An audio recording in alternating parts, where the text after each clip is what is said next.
वाराणसी के एक पुराने संगीत घराने सुरगृह की कहानी है।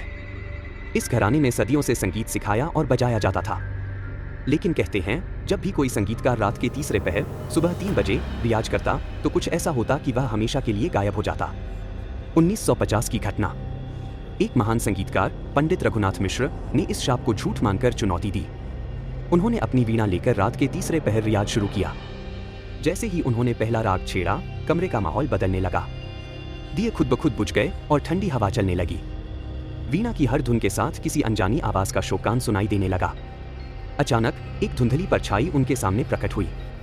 यह कोई और नहीं बल्कि एक प्राचीन संगीतकार की आत्मा थी जो सुरगृह में सदियों पहले शापित हुई थी। उस आत्मा ने कहा, यह राग मेरे लिए नहीं है, यह तुम्हारे विनाश का शाप है। अगले दिन पंडित रघुनाथ का शरीर उनके कमरे में मिला, लेकिन उनकी आत्मा का कोई अतापता नहीं था। 2023 का समय। आधुनिक जमाने में सुरगृह एक संग्रहालय बन चुका था।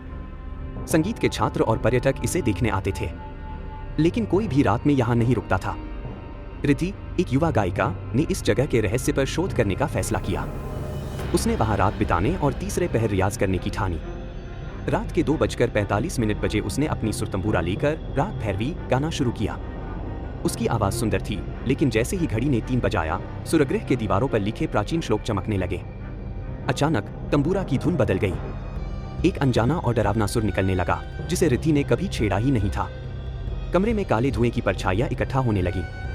रिद्धि ने देखा कि पंडित रघुनाथ मिश्र की आत्मा उसके सामने खड़ी थी। तुमने वही गलती की जो मैंने की थी, आत्मा ने कहा। रिद्धि ने भागने की कोशिश की, लेकिन सुरगृह का दरवाजा बंद हो चुका था। एक अनजाना हाथ उसकी तंबूरा को पकड़कर बजाने लगा। उसकी आवाज धीरे धीरे गुम हो गई और सुरगृह में सिर्फ एक शोकान रह गया।